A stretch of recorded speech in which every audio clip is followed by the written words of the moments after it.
एवमस्य प्रयोजनं युक्त्वा कारणतः இப்போ காவியத்தினுடைய பிரயோஜனம் சொன்னால் எஸ்எஸ்ஏ அர்த்தகதை விவகார விலை நிறைய பிரயோஜனங்கள். இப்போ காவிய பிரயோஜனானந்தரம் காவியஸ்ய காரணம் காவியஸ்ய காரணம் நாம கவி அப்படிங்கிறவன் எந்த ஒரு குவாலிஃபிகேஷனோட இருக்கணும். இப்போ காவியம் பண்ணுவதற்கான அந்த ஒரு சக்தி நம்ம வந்து பொதுவா சக்தி சொல்றோம், இல்ல அந்த சாஸ்திரங்கள்ல அதுக்கு ஒரு பேர் கொடுக்குறோம். ஸோ அந்த காவியம் பண்ணுவதற்கான ஒரு சக்தி வேண்டுக்கு இல்லையா, அந்த எபிலிட்டி இல்லை அப்படின்னா அந்த காரியம் பண்ண முடியாது. ஏதோ ஒரு விஷயம் பெயிண்ட் பண்ணணும் அப்படின்னா அந்த அந்த விஷயம் தெரியல, எப்படி ப்ரஷ் படிக்கணும், எப்படி பெயிண்ட் எடுக்கணும்னு தெரியலன்னா கொட்டி போயிடும். எந்த ஒரு விஷயமா இருந்தாலும் அதுல உள்ள விஷயங்களை நுணுக்கங்களை தெரிஞ்சவனாக இருக்கும்.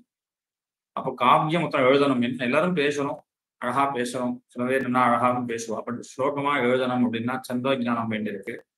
சந்த ஸ்ஞானம் இல்லை அப்படின்னா ஸ்லோகமா எழுத முடியாது, வாக்கியமா ஒன்னா எழுதலாம். அதுலயும் பிராசமா, வாக்கியமா எழுதுறேன் கத்தியமா எழுதுறேன் அப்படின்னா அங்கேயும் பிராசமா இருந்தாதான் நல்லா இருக்கும்.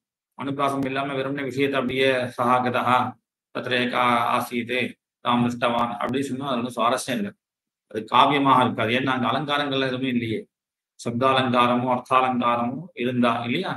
அப்போ காதம்பரி எடுத்தவொடனே என்ன பண்றாரு, ஆசீத சேஷரபதி அப்படின்னு ஆரம்பிச்சாருன்னா பார்க்க சாசன இவ இந்திரனை போல இருந்தான், சந்திரனை போல இருந்தான், ஒரு காடை மாதிரி இருந்தான். இப்படி எப்போ இந்த உபமைகள் சொல்லும் பொழுதோ உட்பிரட்ச சொல்லும் பொழுதோ அங்கெல்லாம் அர்த்தாலங்காரங்கள் இருக்கு. அந்த மாதிரி பதங்களை என்ன பண்ண எழுத்துக்களை ரிப்பீட் பண்ற, அப்படிப்பட்ட சப்தாலங்காரம் தெரிகிறது. இந்த மாதிரியான அலங்காரங்கள் குணங்கள், அதுல மாதுரியம் ஓஜஸ் முதலிய குணங்கள்லாம் கூட நம்ம பார்க்கலாம். அப்போ இதெல்லாம் இருந்தாதான் அந்த வாக்கியத்தை நம்ம என்ன பண்றோம், காவியம்னு சொல்றோம். அப்போ இந்த மாதிரியான தகுதின்னு சொல்லலாம். இந்த தகுதி, அப்போ கவிஞனுக்கு வேண்டிய தகுதி என்ன, குவாலிஃபிகேஷன் சொன்னேன், தகுதின்னு வச்சு. ஸோ ஒரு கவிஞன் அப்படின்னு சொன்னா அவனுக்கு என்ன தகுதிகள்லாம் வேணும். அப்போ அந்த தகுதி இருந்தாதான் அவனால என்ன பண்ண முடியும், ஒரு கவிதையை ஏற்ற முடியும். கவிதை அப்படிங்கிறது செய்யுளாவும் இருக்கலாம், அதாவது பொயட்ரியாவும் இருக்கலாம், இல்ல நடைமுறையில இது என்ன சொல்லுவா புரோசாவும் இருக்கலாம். சரியா. ஸோ இந்த கவிதை அப்படிங்கிறது ஒருத்தன் எழுதணும் அப்படின்னு சொன்னால் அந்த கவிதைக்கான காரணம் அந்த கவி கிட்ட என்னெல்லாம் இருக்கணும், உனக்கிட்ட தகுதி என்ன அப்படின்னு சொல்லும் பொழுது ஒவ்வொருத்தரும் ஒரு விதமா சொல்லியிருக்கா. அப்போ பொதுவாக நம்ம என்ன சொல்லுவோம், பிரதிபைன்னு ஒரு வார்த்தை சொல்லிட்டு இருப்போம். ஒவ்வொரு கிரந்தங்கள்ல ஒவ்வொரு பேர் கொடுக்குறா. காவிய பிரகாசக்காரர் என்ன பண்றார், சக்தி, நிபுணதா, அபியாசான்னு 3 எடுக்கிறார். சரியா. சக்தி, நிபுணதா, அபியாசம். சக்தி அப்படின்னு சொல்லிட்டா சக்தினா என்னங்கிறத இங்க மூலத்துல சொல்லல. நிபுணதா அப்படிங்கிறது எப்படி ஏற்படும், ஒரு கவிஞனுக்கு நைபுண்யம், அந்த ஒரு திறமை அப்படிங்கிறது எப்படி ஏற்படும் அப்படின்னா லோக சாஸ்திர காவியாதி அபேட்சணா, லோக விஷயங்கள்லாம் பார்க்கணும், தெரிஞ்சுக்கணும். அப்புறம் சாஸ்திர விஷயங்கள் நல்லா தெரிஞ்சிருக்கணும். அப்புறம் நிறைய காவியங்கள்லாம் படிச்சிருக்கணும், இதெல்லாம் பார்த்துருக்கணும். ஆதி பதத்தினாலும் பல விஷயங்கள். இப்படி இவைகள்லாம் பார்ப்பதனாலே என்ன ஏற்படுறது, நிபுணதா. நிபுணகா தஸ்ய பாவகா நிபுணதா. சரி, நைபுண்யம் சொல்றோம் இல்லையா, அந்த கிளவர்னஸ், அந்த அந்த ஒரு விஷயமானது போட்டுட்டார். ஸோ அந்த விஷயமானது என்னது, கிளவர்னஸ் அப்படிங்கிறத இங்க நிபுணதான்னு சொல்றார், நைபுண்யம் சொல்லலாம். இந்த நிபுணதாவானது லோகசாஸ்திர காவியாதிகளால ஏற்படுறது. அடுத்தது அபியாசம் அப்படிங்கிறத சொல்றார், காவிய சிக்ஷையா அபியாசா. காவிஞர்கள் காவியம் பண்ணுவதற்கோ அல்லது காவியத்தை நல்லா படிச்சவாளோ யாருக்காலோ அவள் காவியஞான்னு பேர். சரியா. அவருக்கும் காவியம் பண்ண தெரியணும், அதே மாதிரி அவர் நிறைய காவியங்கள்லாம் படிச்சிருக்கும். அந்த மாதிரி யாருக்காரோ அவர் காவியஞன். அவருடைய சிக்ஷையினால அபியாசம் பண்ணும். சரியா. அவர் சிக்ஷிக்கணும், இப்படி எழுதுப்பா ஸ்லோகத்தை, இந்த பதத்துக்கு பதிலாக இந்த பதத்தை நீ உபயோகப்படுத்தா நல்லா இருக்கும், இந்த அலங்காரத்தை இங்க சொல்றது நல்லா இல்லை, அலங்காரமா எழுதிருக்கேன் ஆனா இது இந்த இடத்துல உச்சிதமாக இல்லை அப்படின்னு இப்படி அவருடைய சிக்ஷையினால அபியாசம் மாத்தி மாத்தி மாத்தி எழுதி எழுதி எழுதி பிராக்டிஸ் பண்றோம். இந்த நிபுணதாங்கிற ஒரு விஷயம் இருக்கு, அபியாசம் ஒண்ணு இருக்கு, இதை தவிர சக்தின்னு ஒண்ணு இருக்கு. சக்தி என்னன்னு சொல்லல, இப்படி 3 விஷயத்த சொல்லி சக்தி, நிபுணதா, அபியாசம் அப்படிங்கிற இந்த 3ம் இது ஹேது ததுத்பவே. தச்சப்தத்துக்கு என்ன அர்த்தம் இங்க? ததுத்பவே, தஸ்ய உத்பவே, தஸ்ய நாம காவியஸ்ய, காவியஸ்ய உத்பவே இது ஹேதுஹு. காவியம் உருவாவதற்கு இது காரணம். வாஸ்தவம் என்ன சொல்லணும்? 3 சொல்லியிருக்காரு. சக்தி, நிபுணதா, அபியாசா சொல்லிருக்காரா? அப்போ காரணம் சொல்லணுமா இல்ல காரணங்கள் சொல்லணுமா?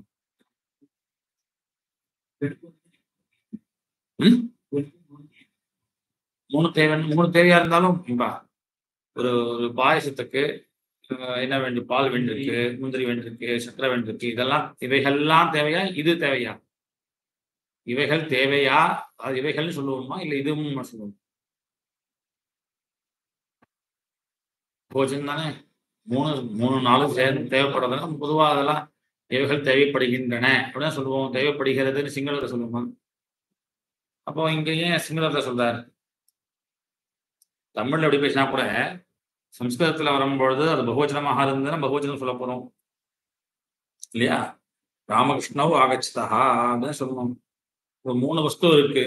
சக்தின்னு ஒண்ணு, நிபுணதா ஒண்ணு, அபியாசம் ஒண்ணு. அப்போ இது ஹேதவஹான்னு சொல்லணும்.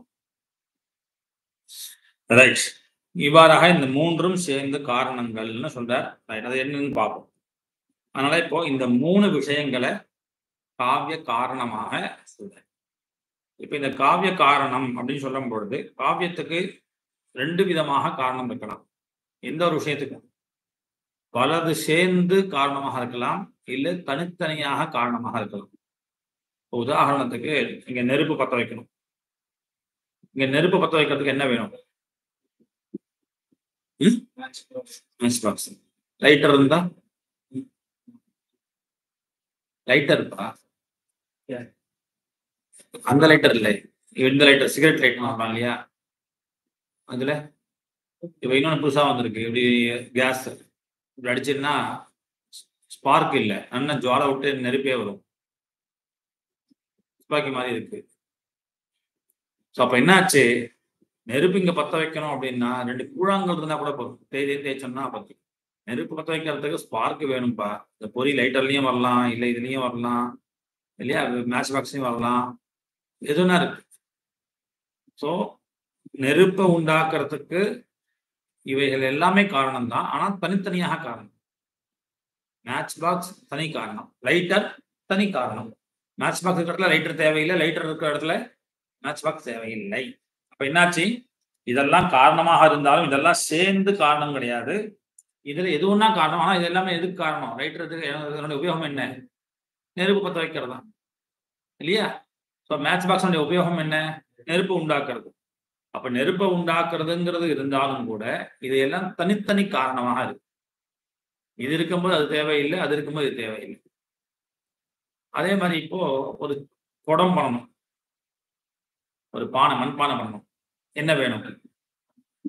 மண்ணு வேணும். அப்புறம் சரி கொயவன் வேணும். அப்புறம் சக்கரம் வேணும். அப்புறம்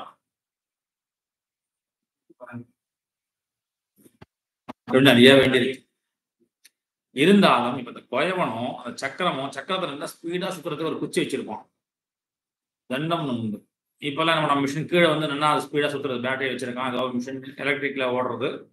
ஸோ என்ன பண்ணா அந்த மண்ணை வச்சுட்டு அப்படியே பையால பட் கீழே என்ன ஆகுது? சுத்திட்டே இருக்கு. ஸோ பழைய காலத்துல பண்ணுவா கிராமங்கள்லாம் ஒரு குச்சி வந்து வச்சுருப்பான். ஏன்னா கையால என்ன வயசு சுத்தினாலும் குச்சா நல்லா ஸ்பீடா சுத்தி அதை எடுத்து நல்லா சுத்திட்டே இருக்கும். அப்புறம் கையால அதை மோல்டு பண்ணிட்டே இருக்கும். இப்ப இது தண்டம், சக்கரம் இதெல்லாம் என்னது காரணமா இல்லையா? ஒரு பானை உண்டாக்குதான் காரணமா? இதெல்லாம் முன்னாடி சொன்ன மாதிரி மேட்ச் பாக்ஸ் மாதிரி தனித்தனி காரணமா இல்ல எல்லாம் சேர்ந்து காரணமா?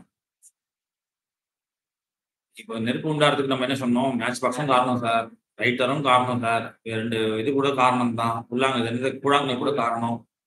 இதெல்லாம் காரணம் நிறைய சொன்னோம். அதே மாதிரி இங்க எதுவும் தண்டமும் ஒரு காரணம், சக்கரமும் ஒரு காரணம் அப்படின்னு அந்த காரணமும் இந்த காரணமும் ஒன்னா இருக்குமா இல்ல வேற வேற வித்தியாசம் உண்டா? யோசிப்பா. 2 காரணமும் ஒன்னும் சொல்லாமா? நெருப்பு பத்த வைக்கிறதுக்கு எப்படி அதெல்லாம் காரணங்களா இருக்கோ அதே மாதிரி ஒரு குடம் உண்டாகிறதுக்கு இதெல்லாம் காரணங்கள் அப்படின்னு அப்படியே சொல்லலாமா? இல்ல 2ம் காரணம் தான், ஆனா ஒரு வித்தியாசம் உண்டு சார்னு சொல்லலாம்.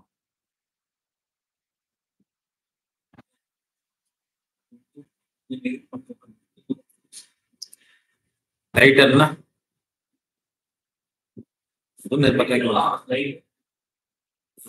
இங்க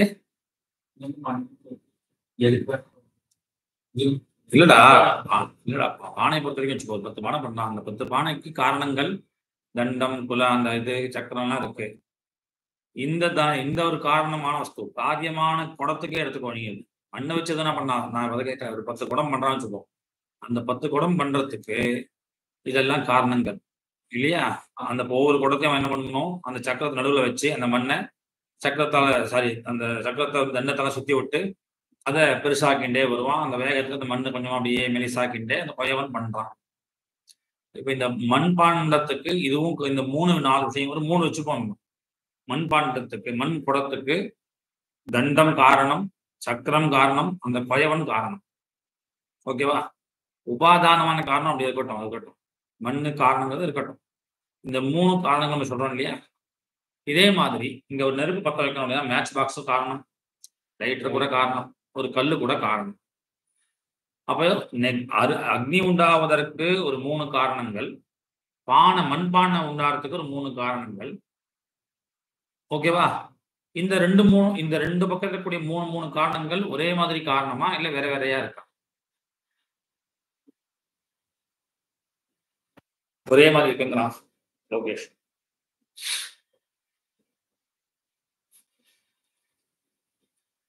வித்தியாசம் இருக்குப்பா. முன்னாடி சொல்லும் போது சொன்னேன், லைட்டர் இருந்ததுன்னா நமக்கு என்ன தேவையில்லை, மேட்ச் பாக்ஸ் தேவையில்லை. காரியம் உண்டாகாதா? கூழாங்கல் வச்சிருந்தோம் அப்படின்னா மேட்ச் பாக்ஸும் தேவையில்லை, லைட்டரும் தேவையில்லை. கஷ்டப்பட்டாது அப்படி மெதுவாக அதை என்ன பண்ணலாம், ஒரு பஞ்சை வச்சுட்டு அந்த ஸ்பார்க் வரவழைச்சு அதில் பிடிச்சி வச்சிடலாம். அரணிக்கட்டை சொல்றா இல்லையா, யாகத்துக்கெல்லாம் அந்த அரணைக்கட்டை கரையிறா இல்லையா? ஸோ கடைஞ்சுட்டே இருப்பா, மேலே அப்படியே கொஞ்சம் மெலிசா ரொம்ப லேசா கூடிய இந்த தேங்காய் நார் அப்படியே போட்டுட்டே இருப்பா, டக்குன்னு பிடிச்சிருப்போம். மேட்ச் பாக்ஸும் தேவையில்லை, லைட்டரும் தேவையில்லை, கூழாங்கல்லும் தேவையில்லை. இப்ப அக்னி உண்டாகிறதுக்கு அங்க 3 காரணங்கள் சொன்னாலும் இந்த 3 காரணங்கள் ஒரே சமயத்துல தேவைப்படுது. இது இருந்தா இன்னொன்னு தேவையில்லை, அது இருந்தா அடுத்தது தேவையில்லை. ஆனா 10 குடம் பண்ணும் பொழுதும் ஒவ்வொரு குடத்துக்கும் அவனுக்கு என்ன வேண்டியிருக்கு, இங்க தண்டம் வேண்டி இருக்கு, சக்கரம் வேண்டி இருக்கு, கொயவன் வேண்டி இருக்கு இல்லையா? முதல் பானை தான் சார் வேண்டி இருக்கு, 2ஆம் பானையில இருந்து அதெல்லாம் தேவைப்படல, அப்படியே பிடிச்சோம் கிடையாது. ஒவ்வொரு பானைக்கு இந்த 3மே சேர்ந்து வேண்டி இருக்கு. தண்டம் இருந்தா சக்கரம் தேவையில்லை சார் உண்டா? சக்கரம் இருந்தா போதும் சார், அவர் கொயவன் தேவையில்லை, அதுவே ஆட்டோமேட்டிக்கா கிளம்பிடும் உண்டா இல்லையா? அப்போ மண்பாண்டத்துக்கு 3 காரணங்கள் இருக்கு, நெருப்புக்கும் 3 காரணங்கள் இருக்கு. ஆனால் 3 காரணம் இங்க வேற அங்க வேற. ஏன்னா அங்க 3ம் சேர்ந்து இருந்தாதான். சக்கரம் எங்கேயோ ஒருத்தர் சுத்தி இருக்கான், ஒரு பக்கம் குச்சி எங்கேயோ வச்சிருக்கான், ஒரு பக்கம் வேற சக்கரத்துல மண்ணை வச்சானா அது ரெடி ஆகுமா? எந்த சக்கரம் சுத்துறதோ அதுல மண்ணை வச்சாதான், அந்த களிமண் வச்சாதான் என்ன ஆகும், பானை ரெடி ஆகும் இல்லையா? அப்போ இது 3 சேர்ந்து நமக்கு என்ன வேண்டியிருக்கு, ஒரு காரணமா வேண்டியிருக்கு மண்பானம் உண்டாகிறது. நெருப்பு உண்டாகிறதுக்கு ஏதாவது ஒண்ணு, ஆனா 3 காரணம் சொல்லலாம். லைட்டரும் காரணமும், சில இடங்கள்ல மேட்ச் பாக்ஸோட காரணம், சில இடங்கள்ல அரணிக்கட்டை காரணம். ஆக மொத்தம் 3ம் அக்னிக்கு காரணமாக இருந்தாலும் இது தனித்தனி காரணமா இருக்கு. ஒண்ணு இன்னொன்னு எதிர்பார்க்கல. ஆனா இங்க இருக்கக்கூடிய காரணங்கள் வெறும் கொயவன் அப்படியே கையால மண்ணை பண்ணிடுவானா? பானை பண்ண முடியுமா? பண்ண முடியாது. சோ கொயவனுக்கு தண்டமும் வேண்டியிருக்கு, சக்கரமும் வேண்டியிருக்கு. இது 3 சேர்ந்தாதான் என்ன ஆகும், பானைங்கிற காரியம் உண்டாகும் இல்லையா? அப்போ 2 பக்கத்துலயும் காரணங்கள் இருந்தாலும் இந்த காரணம் வேற, இதெல்லாம் சேர்ந்து ஒரு விஷயத்தை உண்டாக்க வேண்டியிருக்கு. அங்க 3ம் தனித்தனியாக இருந்தே உண்டாக்க முடியாது. கார் ஓடுறதுக்கு எது காரணம்? கார் பஸ் ஓடுறது எதே காரணம்? Car petrol. கார் முதல்ல தானே பெட்ரோல் தோன்றது. வண்டியில பெட்ரோல் இருக்கு, பார்க் பண்ணி வச்சிருக்கான், வண்டி தனியா ஓடிட்டு இருக்குமா? டிரைவர் வந்து உட்கார்ந்து இருக்கான், வண்டி ஸ்டார்ட் பண்ணல, வண்டி ஓடுமா? சாவி வந்துருக்கு இல்லையா? ஸ்டார்ட் பண்ணாதான், சாவி போட்டாதான் வண்டி மூவ் ஆகும். டிரைவர் உட்கார்ந்து இருக்கான், பெட்ரோல் இருக்கு, கரெக்ட், உள்ள சாவி கொடுத்தாதான். இப்ப வண்டி ஓடுறதுக்கு என்னதான் காரணம்? டக்குனு என்ன சொல்லணும், சார் பெட்ரோல் வேணும், ரைட்டு. பெட்ரோல் இருந்தா மட்டும் தனியா வண்டி ஓடிடுமா? பெட்ரோல் பங்களுக்கு வண்டிலாம் ஓடிட்டு இருக்கா இல்லையா? வண்டி ஓடுறதுக்கு தான் வேணும். சரி, வண்டி ஓடுறதுக்கு கூட இப்ப தேவையில்லை சார், ஏதோ ரிமோட்ல சரி, அந்த ரிமோட் கீ வேணுமே இல்லையா? அப்படி அப்போ என்னாச்சுன்னா இதெல்லாம் சேர்ந்து வண்டி ஓடுறதுக்கு ஒரு காரணம். ஓகேவா? இதெல்லாம் சேர்ந்து வண்டி ஓடுறது ஒரு காரணம். சில இடங்கள்ல சேர்ந்து காரணம் இருக்கு. சில இடங்கள்ல தனித்தனியா காரணம் இருக்கு. இது இல்லைன்னா அது, அது இல்லைன்னா அது, அது இல்லைன்னா அது. ஆனா எது இருந்தாலும் சாதம் வேக வைக்கிறதுக்கு எதுப்பா காரணம்? என்ன பண்ணணும்? அரிசியை சாதமாக்கணும். என்ன பண்ணணும்? ஒருத்தன் குக்கர் வேணுங்கிறான். குக்கர்ல சாதம் ஆகுமா? ஆகாதா? ஒருத்தன் சொன்னான், இல்ல சார் எங்க வீட்ல குக்கர்லாம் கிடையாது. நாங்க பாத்திரத்துல வடிச்சிருவோம். இல்லையா? கோவில்ல, உடுப்பி கோவில்ல குக்கர்லாம் கிடையாது.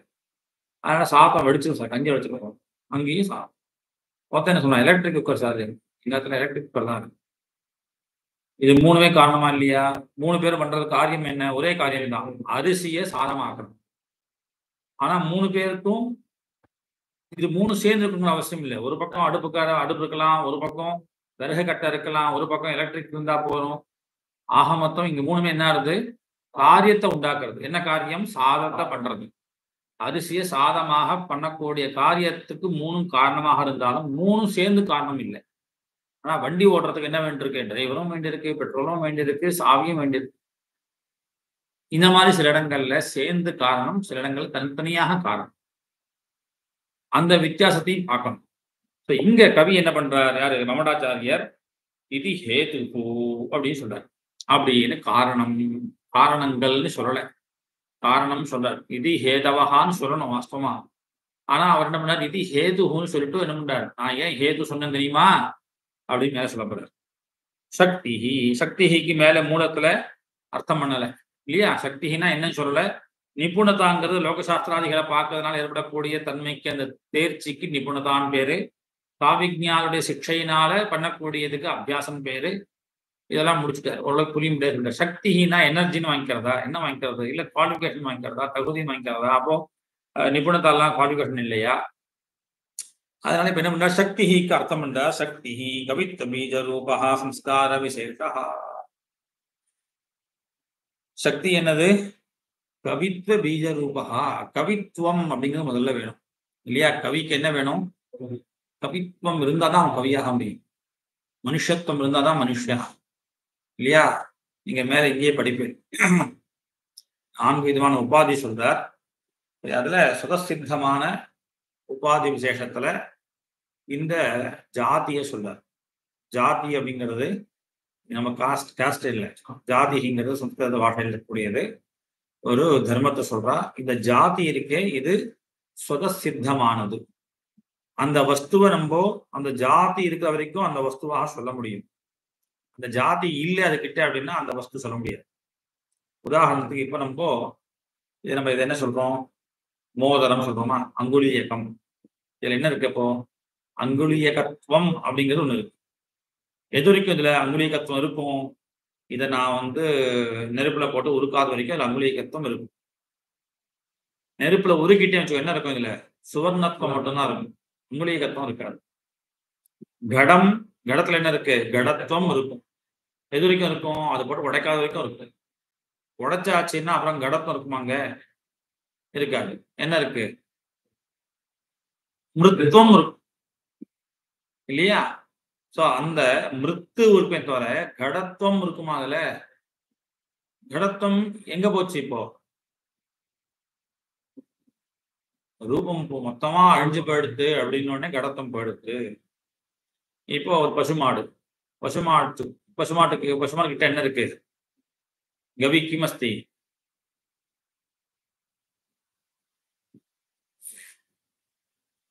பேசியிருந்தோம். ஜாத்திய சொல்றா. கவி கிமஸ்தி கோத்வம். தைரியமா சொல்லுடா. கோத்வம் அப்படிங்கிறது எங்க இருக்கு? பசுக்கிட்ட இருக்கா? சரி. ஒரு மாடு ஆக்சிடென்ட்ல 2 கால் போயிடுது. இப்ப அது பசுவா இல்லையா? 2 கால் போயிடுதுடா அந்த மாட்டுக்கு. அந்த மாடு இப்போ பசுமாடா இல்லையா? பசுமாடு. கால் இல்லை இப்போ. இன்னொரு ஆக்சிடென்ட் ஆச்சு, வாலும் போயிடுது. பசுமாடா இல்லையா? இன்னொரு ஆக்சிடென்ட் தலை போயிடுது. இல்லையா? இப்ப அதுகிட்ட கோத்வம் இல்லை. அப்ப என்னாச்சு?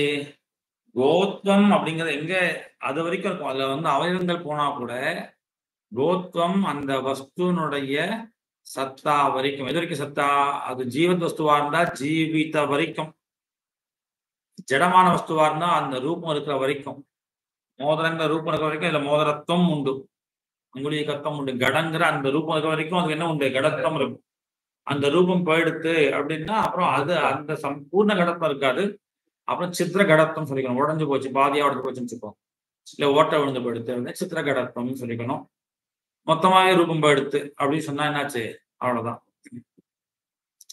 கடத்தம் இப்போ அங்க இல்லை. அப்போ நீ எது வரைக்கும் அந்த இல்லையா உயிர் போகாத வரைக்கும் அவருங்கிறான். அப்புறம் என்னாச்சு? போயிடுத்து அப்படின்னா பாடி எடுத்தாச்சா?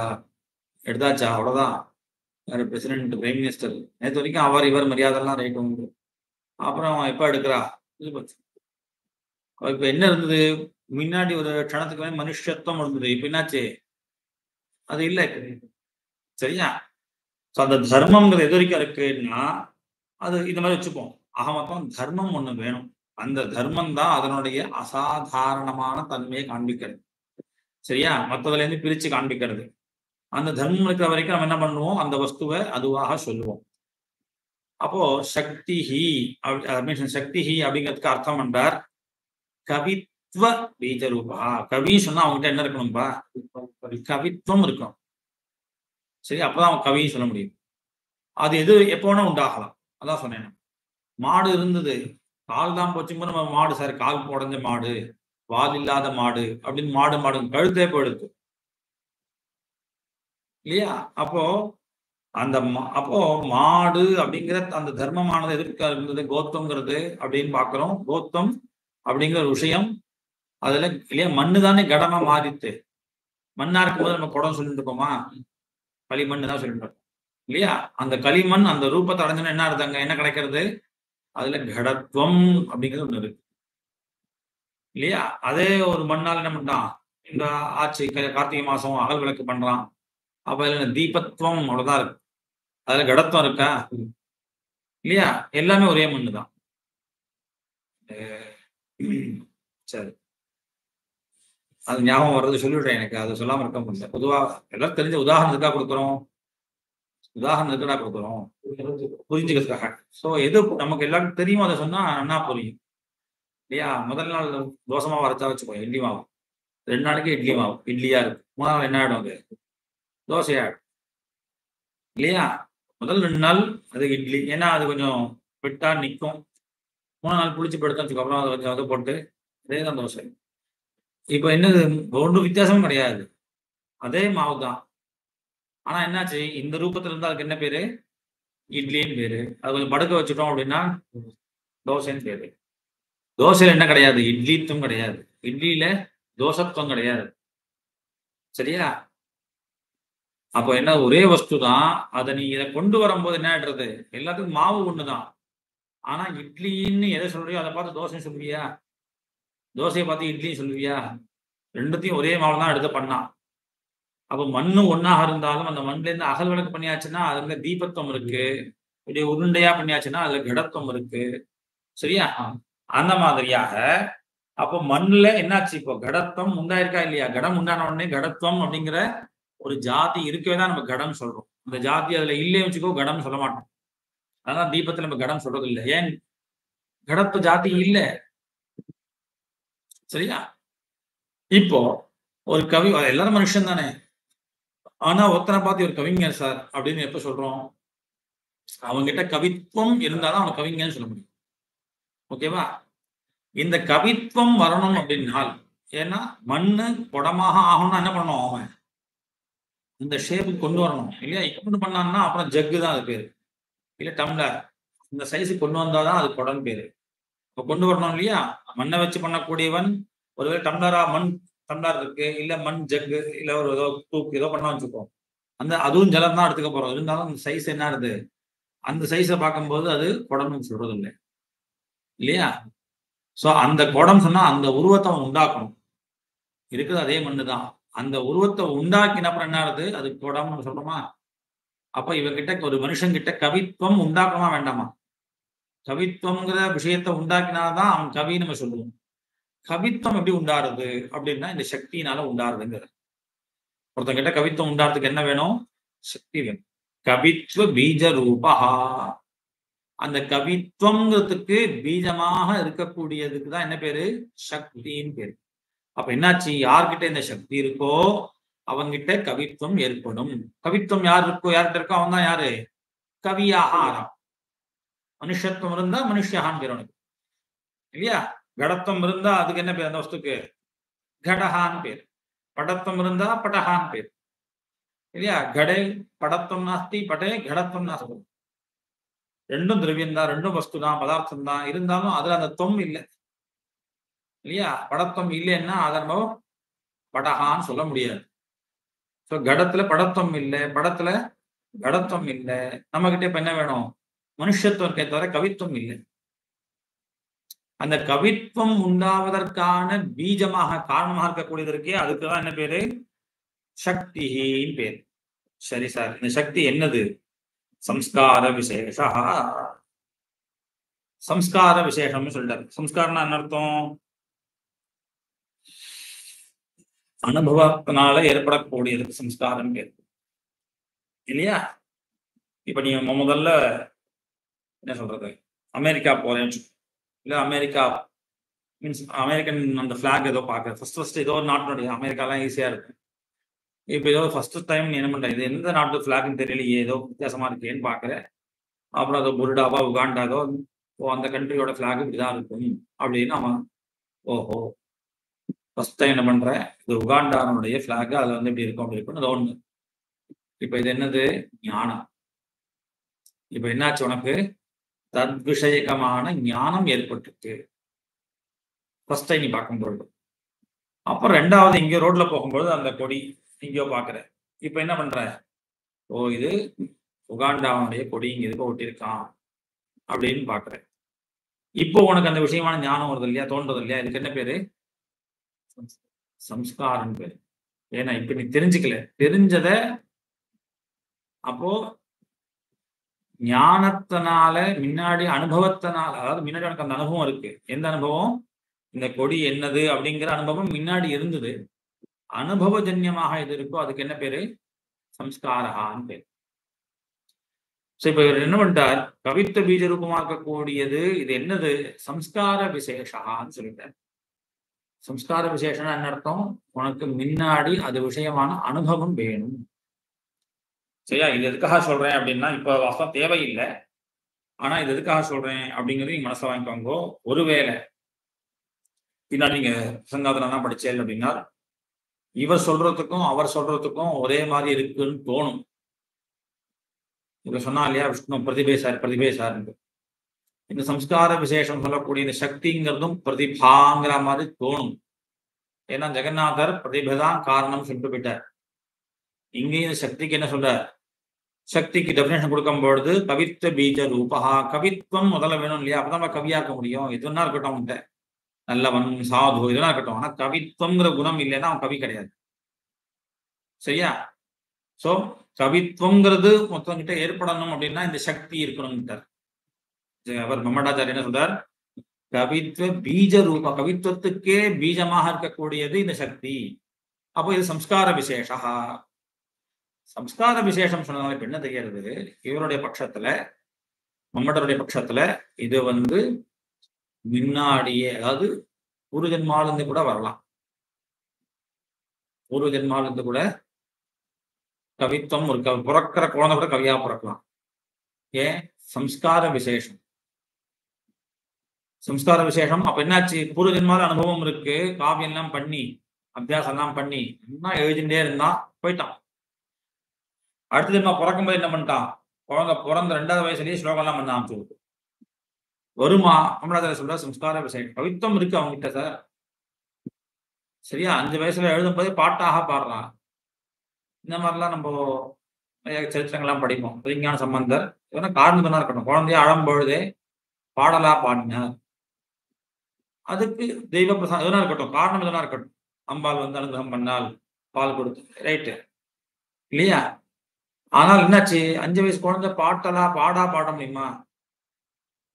இல்லையா? ஆதி ராமாயணம், ஆதி காவியம் சொல்லக்கூடிய ராமாயணத்துல என்ன பண்றார்? திட்டுற, சபிக்கிறார். வால்மீகி ஒரு வேடுனை பார்த்து சபிக்கிறார். ஆனா எப்படி வருது ஸ்லோகம்? அந்த வார்த்தை எப்படி வருது? ஸ்லோக ரூபமாக வருது. மானுஷாத பிரதிஷ்டாம்பம் மகமஸ்வதி சமாஹா அப்படின்னு ஒரு ஸ்லோக ரூபமாக வருது. திட்டம் வைங்க, ஸ்லோகம் வர மாட்டா, பாட்டு வர மாட்டா வாயில. அவரே நினைச்சு பார்க்கிறாரு, என்னது இது நம்ம பாட்டு. இப்ப என்ன பண்ணோம்? அந்த விஷயத்தை பார்த்துட்டு ரொம்ப மனசை வருத்தப்பட்டு திட்டினோம், ஒருத்தனை சபிச்சோம். ஆனா சாபம் எப்படி வந்தது நம்ம வாயில? ஒரு பாட்டாக ஸ்லோகமா வரதே எப்படி வந்ததுன்னு யோசிச்சுட்டு இருக்காருன்னு ராமாயணத்துல. அப்ப என்னாச்சு? கவித்துவம் அப்படிங்கிறது, கவித்துவங்கிறது பீஜ ரூபமான சம்ஸ்கார விசேஷம் நம்மளுடைய பட்சம். அப்ப என்னாச்சு? ஒரு ஜென்மானந்து கூட அது வரலாம். ஒரு ஜென்மானந்து கூட சம்ஸ்கார விசேஷம் அப்படின்னாலே, சம்ஸ்காரம்னால என்னாச்சு? இப்போ இருக்கிறது இல்லை, முன்னாடில இருந்து அனுபவத்தினால ஏற்பட்டது அப்படிங்கிறது சம்ஸ்காரம். அதனால சம்ஸ்கார விசேஷம்னால ஜென்மாக்களாக இவன் அபியாசம் பண்ணி இந்த நைபுண்யத்தை சம்பாதிச்சு அப்படி வரும்பொழுது என்ன சக்தி உண்டாருது. இந்த ஜென்மால சக்தி வந்துருக்கு, சரியா? அப்படின்னு ஆகலாம். இது நம்மளோட பட்சத்துல. ஆனா காவியம் ஜெகநாதர் என்ன சொல்றார்? பிரதிபா காரணம். பிரதிபாங்கிறது என்னது? அவரோட டெபினேஷன் வேற. பிரதிபைக்கு சொல்லக்கூடியது லட்சணம் வேறையாக இருக்கு. அதனால எஜ்ஜபி இந்த சக்தியும் பிரதிபையும் ஒண்ணு மாதிரி நமக்கு தோணலாம். ஏன்னா சக்தியை இவர் என்ன சொல்றாரு? இவரும் கவித்துவ பீஜ ரூபா, கவித்துவம் அப்படிங்கிறதுக்கான அடிப்படையே சக்தி தான் சொல்லிட்டார். அதனால அவர் சொல்லக்கூடிய பிரதிபையும் இவர் சொல்லக்கூடிய சக்தியும் ஒண்ணுன்னு தோணலாம். ஆனா கொஞ்சம் வித்தியாசம் இருக்கு. இவர் சொல்லக்கூடிய சம்ஸ்கார விசேஷம், அவர் சொல்லக்கூடிய பிரதிபை சம்ஸ்கார விசேஷம் இல்லை, சரியா? அது அங்க படிக்கும்போது அவர் என்ன சொல்றான்னு இந்த பிரதிபைக்கு ரெஃபரன்ஸ் நம்ம படிப்போம். சோ அந்த ஒரு வித்தியாசம். இப்ப நம்ம காவிய பிரகாசம் படிக்கும்போது சக்தி அப்படிங்கிறது கவித்துவத்துக்கான காரணமான வஸ்து, அது சம்ஸ்கார விசேஷம். அவ்வளவுதான், முடிச்சுட்டாரு. அடுத்தது இது எப்படி சார் சம்ஸ்கார விசேஷம்னா நம்ம கிட்ட இருக்கு இல்லைன்னு நம்ம தெரிஞ்சுக்கிறது? நிபுணதா ரைட், நிறைய புக்கு பார்த்துருக்கேன், அந்த விஷயங்களான ஞானம் நமக்கு இருக்கு இல்லையா? இப்ப நான் ரகுவம்சம் படிச்சிருந்தேன்னு வச்சுக்கோங்க. ரகுவம்சத்துல 2ஆவது ஸ்லோகம் என்ன, அதுல என்ன வர்ணிக்கிறார் அப்படின்னு சாகுந்தலம் படிச்சிருக்கோம். சாகுந்தலத்துல 5ஆவது அங்கத்துல என்ன கதை வரும், ஏன்னா இதெல்லாம் படிச்சிருக்கோம். அதனால ஓமால அப்படி கொண்டு போறாரு. அந்த இடத்துல கதை அழகா ஒரு டேர்னிங் கொடுத்து திடீர்னு சொர்க்கத்துக்கு போயிட்டு வரா மாதிரி வர இடத்துல மீட் பண்ற மாதிரி அழகா கொண்டு வந்தார். இப்படி எல்லாம் நமக்கு யோசிக்க முடியும். எப்போ யோசிக்க முடியும்? அந்த கதையை தெரிஞ்சுட்டு இருந்தா, படிச்சிருந்தா. இல்லைன்னா சாகுந்தல கதை படிக்காதவனுக்கு இந்த விஷயம் தெரியுமா? காளிதாசன் எப்படி கொண்டு போயிருக்காரு அப்படின்னு கேட்டா எப்படி கொண்டு போயிருக்காரு தெரியாது. பட் இது படிச்சப்ப நமக்கு ஓஹோ, காளிதாசன் ஒரு சாபம்னு வச்சுட்டு துர்வாச சாபத்தினால நல்லவனா காமிச்சிருக்காருன்னு தெரிஞ்சுக்க முடியாது. ஸோ நெய்புண்ணியம் நமக்கு கிடைக்கிறதுன்னு ரைட், இப்போ நம்ம கொஞ்சம் அதில் எக்ஸ்பர்ட்டா இருப்போம் அப்படின்னு தெரியும். ஆனா நமக்கு இப்ப கவித்துவம் இருக்கா இல்லையா எப்படி தெரியும்? இப்ப என்கிட்ட கவித்துவம் வந்துருக்கு அப்படின்னு நான் எப்படி தெரிஞ்சுக்கிறது? அத சொல்றார், யாம் வினா காவியம் ந பிரசரே. கவித்துவம் இருக்கா இல்லையா நீ என்ன பண்ணணும்? எழுதி பார்க்கணும். ஸ்லோகம் எழுதினாலோ இல்ல ஒரு காவியம் கத்தியமோ ஏதோ எழுதி பார்க்கணும். எழுதி பார்க்கும்போது அது வரலை அப்படின்னால் கவித்துவம் இன்னும் இல்லைன்னு. ஸோ இந்த சக்தி இல்லைன்னால் காவியம் வரவே வராது, பண்ணவே முடியாது. இல்ல ஒருவேளை நீ பண்ணிட்டே வச்சுக்கோ, கஷ்டப்பட்டு போஜனம் தேகி ராஜேந்திரா அதிசூப சமன்விதம் அப்படின்னு எழுதிட்டா பிரசுதம் வா உபஹசனீயம் சியா. இந்த மாதிரி எழுதி காவியம் சார் நான் ஸ்லோகம் நானும் காவியம் பண்ணியிருக்கேன் அப்படின்னு காமிச்சா சிரிப்போம். சார் என்ன காவியம் இல்லையா? இது ஒரு காவியமா? போஜனம் தேகி ராஜேந்திரா அதிசூப சமன்விதம், இது என்ன ஸ்லோகம், இது என்ன காவியமா அப்படின்னு என்ன ஆகும்? பண்ணின காவியம் கூட பரிஹசனீயமாக இருக்கும், அது காவியமாக ஆகாது. அதனால என்ன பண்ணு, ஸ்லோகமோ ஒரு கத்தியம் ஒரு காவியம் பண்ண தெரியல வராத வரைக்கும் உங்ககிட்ட என்ன ஏற்படலை? கவித்துவம் ஏற்பட சக்தி இல்லை, சரியா? சோ சக்தியை எப்படி பண்ணிக்கலாம்? காவியம் ந பிரசரே, யாமினா காவியம் ந பிரசரே. இது இல்லை, சக்தி இல்லைன்னா காவியம் பண்ண முடியாது. ஒருவேளை கஷ்டப்பட்டு ஏதோ ஒரு பண்ணிட்டேன்னு சொன்னால் சக்தி இல்லாம பண்ணப்பட்ட காவியமானது பரிகாசத்துக்கு விஷயமாக இருக்கும். அதுல காவியத்துவம்ங்கிறது சிந்திக்கும், சரியா? அப்படின்னு சக்தின்னா என்னன்னு சொல்லி முடிச்சுட்டார். அடுத்தது நிபுணதா. 2வது நிபுணதா. நிபுணதா என்னது? லோகஸ்ய லோக சாஸ்திர காவியாதி அபேட்சணாதி நிபுணதா சொன்னார் இல்லையா? இப்போ லோகம்னா என்ன? லோகம்னா 16 லோகமா? அது சந்தேகம் வரும் இல்லையா? சில இடங்களில் லோகா அது என்ன என்னது லோகா சமஸ்தா சுகினோ பவந்து லோகா என்ன அர்த்தம்? லோகாஹான்னா ஜனாஹான்னு அர்த்தம் இல்லையா? இப்போ ஜனங்கள்லாம் சௌக்கியமாக இருக்கட்டும். சில இடங்கள் லோக சப்தத்துக்கு அவ்வளவுதான். பூலோகே ஜனாஹா வசந்தி. இப்போ பூலோகேன்னு என்ன அர்த்தம்? ஸ்தலம், பூமியில. இங்க லோக சப்தத்துக்கு ஜனாஹார்த்தம் இல்லை. ஏன்னா பூலோகே ஜனாஹா வசந்தி, சொர்லோகே தேவாஹா வசந்தி அப்படிங்கிறான். அவங்க லோக சப்தத்துக்கு என்ன அர்த்தம்? ஸ்தானம்னு அர்த்தம் இல்லையா? அப்ப இங்க லோகசாஸ்திராதிங்கிற இடத்துல லோக சப்தத்துக்கு என்ன அர்த்தம் வாங்கிக்கிறது? அதை எழுதுறா ஸ்தாவர ஜங்கமாத்மக லோக விருத்தஸ்ய. ஸ்தாவர ஜங்கமாத்மக லோக விருத்தஸ். லோகங்கிறதுனால ரெண்டு சேர்த்து ஸ்தாவரம் ஜங்கம். ஸ்தாவரங்களால மலை இதெல்லாம் அசையாததோ அதெல்லாம் ஸ்தாவரம். ஸ்திரமாக இருக்கக்கூடியது அசையாத பொருள் இதுக்கெல்லாம் என்ன பேரு? ஸ்தாவரம். ஸோ மலையோ மரமோ இதுவா எல்லாம் தெரிஞ்சுக்கணும். ஒரு மலைன்னா அது எப்படி இதுவாகும்? மலையில இந்த லேண்ட்ஸ் தான் இந்த எல்லாம் வருது. ஸோ அப்போ அந்த மலைச்சரிவுகள்லாம் ஏற்படணும் அப்படின்னா அங்கே என்ன மாதிரி எல்லா மலையும் அப்படிலாம் ஏற்படுமா? நம்ம ஊர்ல மலையில இந்த மாதிரி ஏற்படுமா? ஸோ அந்த மாதிரி எங்க மலைகள்ல இந்த மாதிரி நடக்கும்? எங்க இந்த எரிமலை சொல்றா இல்லையா? நம்ம ஊர்ல எரிமலை எல்லாம் உண்டாடா? ஸோ அப்போ எங்க இந்த மாதிரி விஷயம் நடக்கிறது? அந்த மலையினுடைய குணம் என்ன? அந்த மலைகள்ல அங்க எப்படி ஜனங்கள் வாழறா அப்படிங்கிற ஸ்தாவரமான விஷயங்கள் எல்லாம் ஜங்கம விஷயங்கள். ஜங்கமம் என்னது? Living things. அப்படின்னா யாரு? எல்லாம் சேர்த்து, பசுபட்சிகள் எல்லாம் சேர்த்து, இதெல்லாம் ஜங்கமம். எப்படிங்கிற இந்த ஸ்தாவர ஜங்கமாத்மக லோக விருத்தஸ்ய இல்லையா? அப்ப தெரிஞ்சாதான் வசந்த காலே சம்பிராப்தே காக்க பிகப்பிகான்னு எழுத முடியும். குயில் எப்போ அழகா கூவும், அதுக்கு எப்போ மதம் பிடிக்கும்? வசந்த காலத்துல இல்லையா? நீ சரத்காலே கிரீஷ்ம காலே சம்பிராப்தே அப்படின்னு எழுதினா சிரிப்பான். நல்ல கோடை காலத்துல குயில் அழகா கூவும் சார் அப்படின்னு சொன்னான்னா பரியாசமாயிடும். அப்போ அந்த பட்சிகள் குயில் எந்த சமயத்துல அழகா கூவும், மயில் எந்த காலத்துல என்ன தொகை பிடிச்சு ஆடும்? மழை காலத்துல இல்லையா? மேகத்தை பார்த்தா அது சந்தோஷமா இருக்கும். மழை அதிகமா தொகை விரிச்சு அது சந்தோஷமா இருக்கக்கூடிய டான்ஸ் ஆடக்கூடிய டைம் அப்படின்னா மழை காலத்துல அந்த மேகத்தை பார்த்தவங்க. ஸோ அப்போ கார்த்தால் விடிகாத்தால் என்ன ஆடிட்டு இருக்கு? மேகத்தை பார்க்கணும். என்ன கருமேகம் காத்தால இருந்தா ஆடும். ஸோ மேகத்தை அப்போ மழை காலம் மேகத்தை பார்த்தா அப்போ அந்த குயிலுடைய விஷயம் என்ன? மயிலுடைய விவகாரம் எப்படி இருக்கும்? பட்சிகள் எப்படி பறக்கும்? பலாக்கான ஒரு பட்சி, நாரைன்னு சொல்றாங்க இல்லையா? அதெல்லாம் அதுக்கு தனி ஸ்பெஷாலிட்டியே உண்டு. அந்த அந்த பட்சியை பொறுத்த வரைக்கும் மேகத்தோட சம்பந்தம் இருந்தாலே அதுக்கு குஞ்சு பிடிச்சிடும். அப்போ இந்த விஷயம் எல்லாம் தெரியணும். அதனுடைய ஒரு வைசிஷ்டியம் என்ன? பறவைகளுடைய வைசிஷ்டியம் என்ன இல்லையா? யானையோட வைசிஷ்டியம் என்ன? பட்சி மிருகங்கள் அப்படின்னா கங்காருன்னு ஒரு மிருகம் இருக்கு இல்லையா? கங்காரு அதோட ஸ்பெஷாலிட்டி ஒன்று இருக்கு இல்லையா? அது நடக்கும் மிருகம் மாதிரி ஓடவும் வயிற்றுக்குள்ளேயே கொட்டியும் வச்சுக்கும். குரங்கு மாதிரி தனியாக சமப்படவும் வேண்டாம். குரங்கு எப்படி இருக்கும்? குரங்கு ரெண்டு விதமா இருக்கு இல்லையா? அது தூக்கிட்டு போறது கூட அதை தூக்கிட்டு பிடிச்சின்னு போகும் இல்லையா? குட்டி என்ன பண்ணும்? அம்மாவை கெட்டியா பிடிச்சிக்கும். பூனை என்ன பண்ணும்? தலைகீழ. அம்மா தான் குட்டியை பிடிச்சின்னு போகும். குட்டி பிடிச்சிக்காது. தாய் பூனை என்ன பண்ணும்? அந்த கழுத்தை பிடிச்சி தூக்கின்னு போயிட்டு இருக்கும் எல்லா இடத்துக்கும். ஸோ பிராணிகள் தான். ஆனால் ஒவ்வொரு பிராணிகிட்டையும் ஒவ்வொரு குணங்கள் இருக்கு. இதெல்லாம் தெரிஞ்சாதான் ஒரு காவியத்தை எழுதும் பொழுது நீங்க மார்ஜார நியாயா அப்படின்னு வரும். மார்ஜார நியாயம்னா என்ன அர்த்தம்?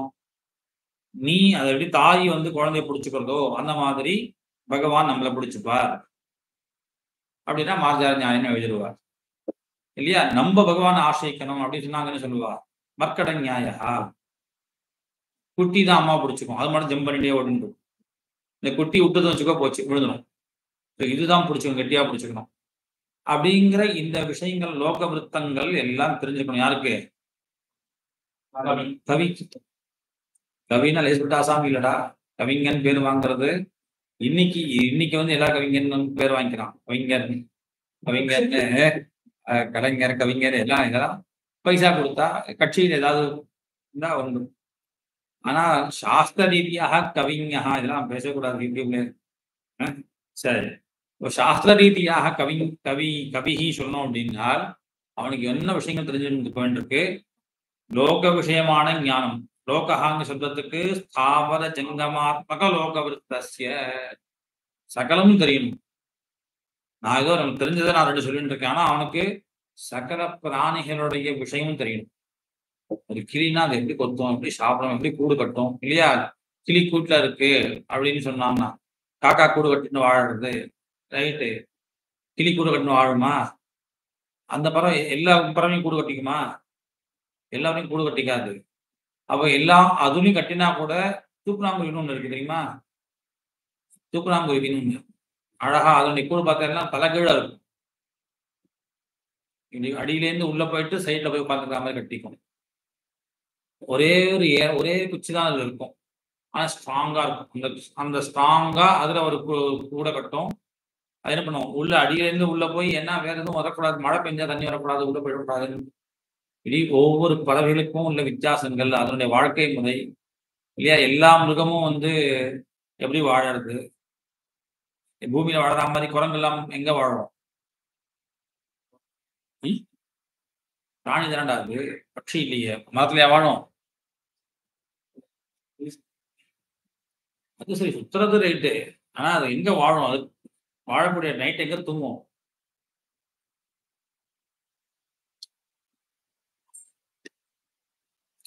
அனோகஸ்ன்னு பேரு. அனோகஹா, அனோகஸ்ஸன் இந்த மாதிரிலாம் பேர் கொடுக்காரு. அந்த மாதிரி மரத்துல வாழக்கூடியது இது குரங்குலாம். ஸோ விருட்சமே அதுக்கு இடம். ஓகேவா? இந்த மாதிரி மரங்கள்லயே வாழக்கூடியது வௌவால் இருக்கு. அதுக்கு ஒரு வைசிஷ்டம் ஒன்று தெரியுமா? என்னது? தொங்கிட்டு தூங்கும். இன்னொரு வைசிஷ்டம் கூட ஒன்று இருக்கு. ராத்திரில கண்ணு தெரியும் இல்லையா? அப்புறம் அது காத்தா தூங்குறதா இல்லடா, கண்ணு தெரியாது. அதனால என்ன ஆகும்? சாமம் ஒரு பேர் இருக்கும். அதனால அது எங்க இருக்கு? இருட்டான இடத்துல போய் உட்காந்து காத்தால வெளில எங்கேயாவது கொகையோ பாழஞ்ச இருக்குல்ல. ஏன்னா அதுக்கு வெளில வந்தா என்ன ஆகும்? கண்ணு தெரியாது வெளிச்சத்துல. அதனால பழையங்கோவில்ல எங்கேயாவது அந்த மாதிரி எங்க இருட்டு இருக்கும் அங்கதான் இருக்குன்னா தூங்கல. பகல்லையும் இருக்கும். ஆனா வெளில வராததுக்கு காரணம் என்ன? அங்க வெளில வந்தா கண்ணு தெரியாது.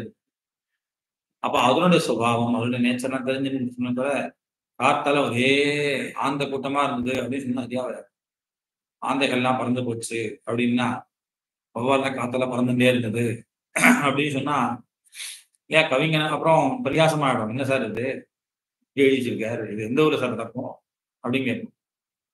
அப்போ அவனுக்கு லோக விருத்தங்கள்லாம் தெரிஞ்சிருக்கணும். ஸ்தாவர ஜங்கமாத்மக லோக விருத்தசிய வாக்புதஹான்னு பேரு. வௌவாலுக்கு என்ன பேரு? சாப்பாடு ரெண்டுமே ஒரே பக்கம் இருக்கு. அந்த மாதிரி குணம் உண்டு. எப்படி சாப்பிட்றதோ அதே பக்கம்தான் இன்புட் அவுட்புட் ரெண்டுமே. அதனால சம்ஸ்கிருதம் என்ன பேர் கொடுத்துருக்கா? அதுக்கு வாக்புதஹான்னு பேரு. ஸோ இப்படி ஒவ்வொரு வஸ்துவனுடைய ஒரு பிராணியோ அது பட்சியோ இல்லை மனுஷனோ இல்லையா? மனுஷன்லையும் தெரிஞ்சுக்கணும். இந்த ஊருக்காரெல்லாம் அப்படி பேசுவா, தஞ்சாவூர் இல்லையா? நீ இந்த படம் நடக்கலாம் வச்சுக்கோங்க. அந்த ஊர்ல ஒருத்தன் இருந்து அந்த ஊர்ல வளர்ந்தவன் அப்படின்னா அந்த ஊர்ல இருக்கிறவன் எப்படி பேசுவான்? ஐயோ கோயம்புத்தூர்காரன்னா அவன் அப்படிதான் ஆரம்பிப்பான். அது தெரியணும் இல்லையா? நீ மெட்ராஸ் பாஷையை அங்கேயும் எடுத்து வச்சுக்கோ. அந்த ஊர்ல இருக்கவன் அப்படி பேசுற மாதிரி காமிச்சேன்னா நல்லா இருக்காது. அப்போ கோயம்புத்தூர் கவுண்டர் அப்படின்னு சொன்னா அவர் பேசுற அந்த தமிழ் பாஷை தான் இருந்தா கூட அது என்ன பண்ணணும்? அந்த லாங்குவேஜ் வேணும். அந்த இதுல இருந்தாதான், அந்த செயலில இருந்தாதான் அது அழகா இருக்கும் இல்லையா? அப்போ அந்த ஊர்ல எப்படி பேசுவா? இந்த பேர் இருக்கு இல்லையா? பேர் ராமானந்த சாகரா முதல்ல மகாபாரத ராமாயணம் எடுத்தாரு. மகாபாரதன்னு முன்னாடி முதல்ல உங்களுக்கு தெரிஞ்சு கூட தெரிஞ்சுக்காது, தூர்தர்ஷன்ல வந்தது ஒரு 40-30 வருஷத்துக்கு முன்னாடி. இப்போ மகாபாரதம் எல்லார் வீட்லயும், அப்போ வீட்டுல எல்லார் வீட்லயும் டிவிலாம் இருக்காது. 30-40 வருஷத்துக்கு முன்னாடி கிராமங்கள்லயோ எங்கேயாவது டிவி இருக்கும். Sunday 1 hour Mahabharatham. அதுல அவர் வந்து அந்த ஷூட் பண்ணவர் ராமானந்த சாகர்னு பேர். ஆனா ரொம்ப எதுக்காக சொல்ல, அவன் கவிஞன் டைரக்டர் இல்லையா? அவர்தான் கவிஞன். இப்ப அந்த கவிஞன்னா டைரக்டர் அந்த இடத்துல அது எப்படி காமிக்கிறது? அதுல உள்ள அந்த ராமன் இப்ப இந்த இவாளுக்கெல்லாம் ராமனோட யுத்தம் பண்றாப்பா, வானராலாம் யுத்தம் பண்றா. அது மாதிரி இந்த அயோத்தியில நிறைய பேர் சோல்ஜர்ஸ்லாம் இருக்கா, அவளுக்கு நெத்தியில என்ன இடுறது, நெத்தியில நாமம் போடுறதா, விபூதி போடுறதா, இல்லை நாமம் இடுறதா? ஏன்னா படத்தை காமிக்கும் போது அவ அன்னைக்கு என்ன அவ யூஸ் பண்ணிருப்பா, நெத்தி வெறும் நெத்தியா இருக்க மாட்டாங்கன்னு நிச்சயம். திலகம் இடுறதுங்கிற பழக்கம் உண்டுன்னு தெரியாது. நம்ம பொதுவாக வீர திலக்கம், அதுவும் பட்டன், ஒரு சோல்ஜர் அப்படின்னா வீர திலக்கம்லாம் இட்டுப்பான் அப்படின்னு தான் சொல்றோம். ஸோ அந்த திலகம் அவ என்ன இட்டு இருப்பா இல்லையா? யார் கொடியில என்ன மாதிரி படங்கள் இருந்திருக்கும், கர்ணனுடைய கொடியில என்ன இருக்கும், அர்ஜுனனுடைய கொடியில என்ன இருக்கும், எல்லாம் தெரியணும் இல்லையா? அதெல்லாம் தெரிஞ்சுதானே காமிக்கணும். நீ மட்டும் ஏதாவது கொடினா உடனே ஒரு எல்லோ கலர் கொடி காமிச்சிருந்தா சரியா வருமா? நெத்தி எடுத்துக்கிறதுக்கு நம்ம கேட்கறான் இல்லையா? ஆனுவல் டிராமா போது சார் இவர் யாரு சார் என்ன இடுறது கேட்கறான் இல்லையா? ஸோ அது வந்த பர்ஃபெக்ஷன் வேண்டி இருக்கு, அது தெரிஞ்சுக்கணும். அப்ப என்ன பண்ணணும், ராமாயணம் ஒரிஜினல் ராமாயணம்லாம் படிச்சு, அதை அவர் படிக்கல, பட் அதுல யார் எக்ஸ்பர்ட்டோ அவளை வச்சு அவளை கூப்பிட்டு அதை கன்ஃபார்ம் பண்ணிட்டு அதுக்கப்புறம் அவளுக்கு இப்படிதான் இடணும். ஏன்னா தெரிஞ்சுக்கணுங்க. லோக ஸ்தாவர ஜங்கமாத்மகஸ்ய லோகவர்த்தஸ்ய எல்லாம் தெரிஞ்சுக்கணும். இவ்வளவு விஷயம் தெரிஞ்சுக்கணும். தெரிஞ்சதுன்னா ஒரு காவியத்துல கவி அதை சொல்ல முடியும். ஓகேவா? அடுத்தது இதெல்லாம் தெரிஞ்சுட்டா போடுவா சார், ஜென்ரல் நாலேஜ் போடுவோம். ஜென்ரல் நாலேஜ் போடாதுப்பா, புக் நாலேஜ், டெக்ஸ்ட் நாலேஜ் வேணும். சாஸ்திரானாம் சந்தோ வியாக்கரணா விதான கோஷ கதாச்சதுர்வர்க கஜதுரக खड्गादि लक्षण ग्रंथाना இவ்வளவு தூரம் சொல்லிட்டு என்ன பண்ணிட்டாரு, ஆதிபதம் மேல கொடுத்தாரு. இதுல ஏதாவது ஒண்ணு கூட தெரிஞ்சுக்க சமமா இருக்கும். சந்த சாஸ்திரம் ஃபுல்லா தெரிஞ்சுக்கணும், எல்லா புத்தகங்களும் தெரிஞ்சுக்கணும். அப்புறம் வியாக்கரணம், சரியா? என்ன சந்தி, என்ன சமாசம், எது எங்க சேரும், எங்க சேராது, அதுல எக்ஸம்ஷன் என்ன, நிறைய அபவாதங்கள் உண்டு. ஆத்மீபதி பிரணம் படுத்திருந்தா அங்க எல்லாம் ஆத்மீபதிகள்லாம் பரஸ்பதி தாத்துலாம் அப்புறம் ஆத்மீபதியாக, அப்புறம் சில இடங்கள்ல ஆத்மீபதி தாத்துலாம் பரஸ்பதமாக மாறி இருக்கு. அது மாறலாமா, அதுக்கு இடம் இருக்கா வியாக்கரணப்படி, இல்ல தப்பா, எல்லாம் தெரிஞ்சுக்கணும். எவ்வளவு பிரயோகங்கள் இருக்கு, எவ்வளவு பிரத்யங்கள் இருக்கு, இப்படி வியாக்கரண சாஸ்திரம் முழுக்க படிச்சிடணும். யாரு? அபிதான கோஷ, வெறும் அமர கோஷம் சொல்ல, அபிதான கோஷம். அபிதான கோஷம்னா என்ன அர்த்தம்? டிக்ஷனரின்னு அர்த்தம். நம்ம அமரகோஷம், அமரன் அர்த்தம் எழுதினது அமரகோஷம்னு வச்சிருந்துருக்கோம். அவன் எழுதின மட்டும் இல்லை, நிறைய கோஷங்கள் இருக்கு, சரியா? அவர் சொல்லாத சில விஷயங்கள் மற்ற கோஷங்கள்ல கலாயுதனத்தில் எழுதியிருக்காரு, மேதினிக்காரன், பல கோஷங்கள் இருக்கு. அதனால இங்க என்ன பண்றாரு, பொதுவாக அபிதான கோஷங்கள்லாம் தெரிஞ்சுக்கணும். அப்புறம் கலா நான் நடக்கும் 64 கலையும் தெரிஞ்சுக்கணும். இதெல்லாம் பார்த்துருக்கணும். 64 கலைன்னா என்னன்னே தெரியல. ஏன் 64 கலை என்ன சார் அப்படின்னு கேட்டா, சந்திரன்ல 16 கலை உண்டு. 64 கலை வடகலை தெங்கலை ஒன்னா தெரியும். 64 கலைகளுக்கு எங்க போறது? அடுத்தது வர்க்க தர்மார்த்த காம மோட்சங்கள் சம்பந்தமான டெக்ஸ்ட் சாஸ்திரங்கள்லாம் படிச்சிருக்கணும், சரியா? தர்மசாஸ்திரம் முழுக்க படிச்சிருக்கணும். அதுல மனுஸ்மிருதி என்ன சொல்றது, யாக்ஞிக ஸ்மிருதி என்ன சொல்றது தெரியணுமே. அது இல்லைன்னு தெரியாம ஓதகாந்த சிக்தோஜனோன வர்த்ததா எழுத முடியுமா? காளிதாசன் என்ன பண்றார், ஓதகாந்தம் சிக்தோஜனோ அனுவந்தவ்யா அப்படின்னு வாக்கியம் எழுதுறாரு. அந்த சகுந்தலை கொண்டு விடுறதுக்காக கண்ணர் கூடவே வந்து இருக்கார். இன்னும் சாயந்தரம் என்ன சொல்றான், சுவாமி நீங்க இங்கே நின்றுக்கோங்க, ஜலாசயம் வந்தாச்சு, ஊரோட எல்லையில இது வந்து ஜலாசயம் வந்துடுத்தோ, ஓதகாந்தம் சிக்தா ஜனஹா அனுசர்த்தவியான்னு சாஸ்திரம். ஜல வைக்கணும் விட்டுட்டு நீங்க ஆசிரமத்துக்கு கிளம்புங்க, நான் சகுந்தலை அழைச்சிட்டு கிருஷ்ணாபுரம் கிளம்புறோம் அப்படின்னு தர்மசாஸ்திரத்தை எழுதுறாரு. அதை எழுதணும் அப்படின்னா அந்த விஷயம் தெரியாம எழுத முடியுமா? அப்ப தர்மசாஸ்திரம் முழுக்க படிச்சிருக்கணும். மனுஸ்மிருதியோ யாக்ஞிக ஸ்மிருதியோ எல்லா ஸ்மிருதியும் படிச்சிருக்கணும். இது தர்மத்துக்கு. அப்புறம் அர்த்த சாணக்கியனுடையது, அது இந்த சாஸ்திரம் அந்த சாஸ்திரம், அர்த்த சாஸ்திரம் முழுக்க படிச்சிருக்கணும். அதை படிச்சாதான் பேசலாம் இல்லையா? ஷட் என்னது, ஷட் ஷட் ஷட் என்று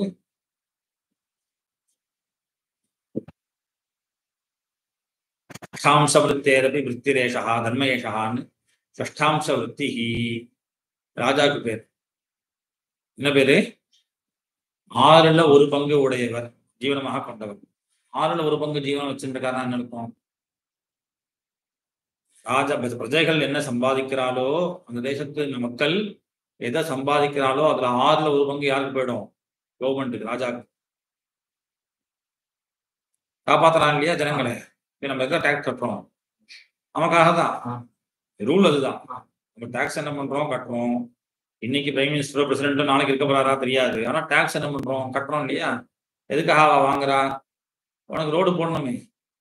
மழை பெஞ்சது ஏதோ ஆயிடுதுன்னா சரி பண்ணணும் இல்லையா? அப்ப அதுக்கு பைசா எங்கேருந்து வரும்? ஸோ அந்த பைசா உன் தெருவில் இருக்கிறவங்கிட்ட மட்டும் வாங்க முடியாது. உன் தெருவில் என்ன 10 பேர் இருக்கானா, அந்த 10 பேர் கிட்ட இருந்து பைசா வாங்கி ரோடு போட என்ன முடியாது. ஸோ எல்லார்கிட்டையும் வாங்கி எங்க யாருக்கு தேவைப்படுறதோ அங்க செலவழிக்கிற இல்லையா? அப்போ மக்களுடைய 6ல் 1 பங்கு எங்க போயிடும்? இன்னைக்கு வந்து 10% டாக்ஸ் படிக்கலாம் இல்லையா? இதுக்கு மேல சம்பாதிச்சா இவ்வளோ பைசா, இவ்வளோ பெர்சன்டேஜ் இன்னைக்கு ஒரு டாரிஃப்லாம் இருக்கே. அந்த மாதிரி அன்னைக்கு என்ன இருந்தது? அன்னைக்குன்னா என்ன அர்த்தம்? ஸ்மிருதிகள்ல உள்ள வாழ்க்கை. இதெல்லாம் பராசர ஸ்மிருதி, யாக்ஞவல்க்ய ஸ்மிருதியில சொல்றாரு. 6ல் மக்கள் என்ன சம்பாதிக்கிறாளோ அதுல 6ல் 1 பங்கு. நீ ஏதோ வயல் கிருஷி பண்றேன்னு வச்சுக்கோ, 100 மூட்டை நெல் அறுக்கிறேன்னா 100ல் என்ன ஆகும்? ஒரு 6ஆ பிரிச்சுக்கோ. அதுல 1 பங்கு என்ன ஆயிடும்? ராஜா. சரியா? அப்ப குறைஞ்சபட்சம் ஒரு 6ஆ பிரிச்சா என்ன ஆகும்? ஒரு 100 6ஆ பிரிச்சுக்கோ. ஒரு 12, 14 மூட்டை என்ன பண்ணணும்? ராஜாவுக்கு கொடுத்தே ஆகும்.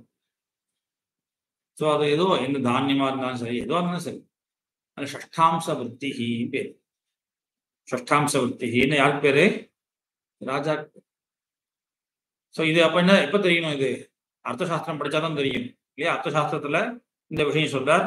மக்கள் சம்பாதிக்கக்கூடியதுல 6ல் 1 பங்கு ராஜாவுக்கு கொடுத்துடணும். அப்ப ஷஷ்டாம்ச விருத்திஹின்னு ஒரு பேர் கொடுக்குறார். அதனால அர்த்த சாஸ்திரமா இருக்கட்டும், இந்த காமசாஸ்திரத்துல வாத்சாயனம் ஆரம்பிச்சு எல்லா சாஸ்திரமும் தெரிஞ்சுக்கணும். அப்புறம் மோட்ச சாஸ்திரம் என்னது? வேதாந்தம் எல்லாம் தெரிஞ்சுக்கணும் இல்லையா? அதெல்லாம் தெரிஞ்சிருந்தா தானே எழுத முடியும். அப்போ காவியங்கள்ல ஒரு காவியத்துல ஒரு விஷயம் சொல்லணும் அப்படின்னால் அங்க எல்லா சாஸ்திர ஞானமும் இருந்தாதான் அந்த காவியம் நன்னா இருக்கும். இல்லைன்னா ஏதாவது பேத்தின்னு இருப்பான், தப்பா இருக்கும், கச்சாமச்சான்னு இருக்கும். அப்புறம் ஒரு இடத்துல தப்பு இருக்கு, சரியில்லை சொன்னாலே நம்ப மாட்டா, மேல படிக்க மாட்டேன். துஷ்காவியம், துஷ்டம் காவியம்னு ஏற்கனவே விஷயம் தெரியாது போல இருக்கு, எதுனா சுகர் போல இருக்கு அப்படின்னு போயிடுவான்.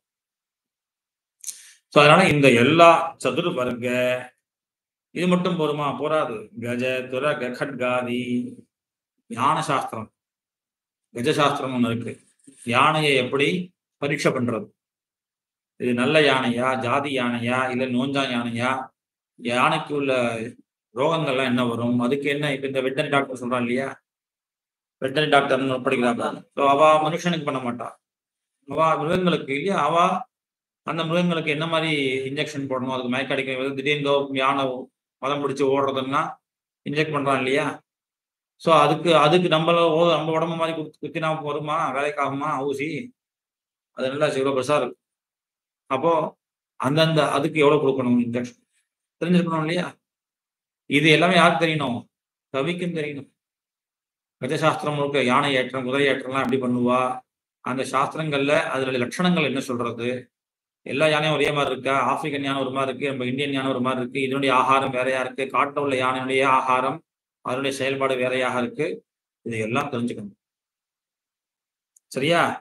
இப்படியாக கட்காதி, கத்தி முதற்கொண்டு கட்கம். ஒரு கத்தினா இல்லையா, நம்ம மியூசியம்லாம் போனா பிச் அருவாள், வெறும் அருவாள், அந்த கத்தி, இந்த கத்தி, பிச்சுவா கத்தி நிறைய படிச்சிருக்கோம் இல்லையா? ஒரு மிலிட்டரி பழைய காலத்துல இந்த ஆர்மியில இருந்தவர்களுக்கெல்லாம் பலவிதமான கத்திகளை யூஸ் பண்ணியிருக்கா. கொக்கி நுனி வந்து கொஞ்சம் வளைஞ்சிருக்கும், நுனி ஷார்ப்பா இருக்கும், நுனியும் ஷார்ப்பாவே இருக்காது, என்ன விரிஞ்சிருக்கும் பட்டையா. அதுல இருந்து ஆரம்பிச்சு நல்ல நீளமா இருக்கிறது, குட்டியா இருக்கிறது, இடுப்பு சுருகிறது, கையில வச்சுக்கிறது, பலவிதமான விஷயம்.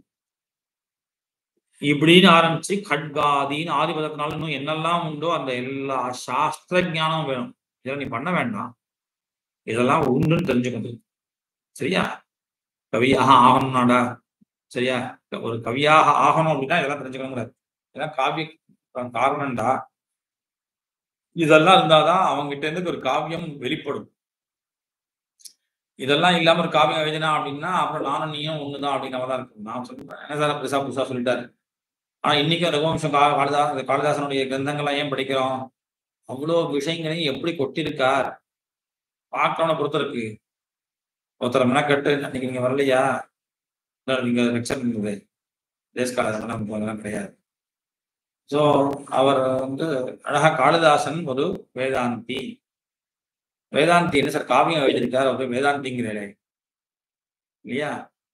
காவியம் எழுதுவார். சாகித்யத்துல ஒரு காவியம் அதுவும் என்ன காவியம்? சிங்கார காவியம். எழுதினது எல்லாமே சிங்காரம் தான். அவருடைய 3 நாடகம் எப்படி இருக்கு? சிங்காரம் தான். ஸோ அந்த சகுந்தலையை பார்த்து என்னமா வர்ணிக்கிறான். அவனை பார்த்து என்ன பண்ற? அந்த எழுதின கவியை பார்த்து காளிதாசா வேதாந்தி அப்படின்னு. அவரு வேதாந்தி எப்படிதான் சொல்ல முடியும்? சொல்றாரு அவர். காளிதாசன் வேதாந்தத்தை எப்படி கொடுத்திருக்காரு அப்படின்னு பார்த்தா, ஓஹோ ஆமா இல்லைன்னு. காளிதாசன் ஒரு யோகி, அஷ்டாங்க யோகத்தை நல்லா தெரிஞ்சிருந்தவன். காளிதாசன் ஒரு தெய்வஞன், ஜோதிஷம் நல்லா வாசிச்சவர். எல்லாம் பார்க்க முடியும். அதை பார்க்கறது நமக்கு என்ன வேணும்? அந்த சாஸ்திர ஞானம் வேணும். ஓஹோ இந்த விஷயத்தை தான் இங்க சொல்லியிருக்காரா, இந்த விஷயத்தை தான் இந்த ஸ்லோகத்தில் இப்படி சொல்லியிருக்காரான்னு நம்ம தெரிஞ்சுக்கிறதுக்கு நமக்கு என்ன வேண்டியிருக்கு?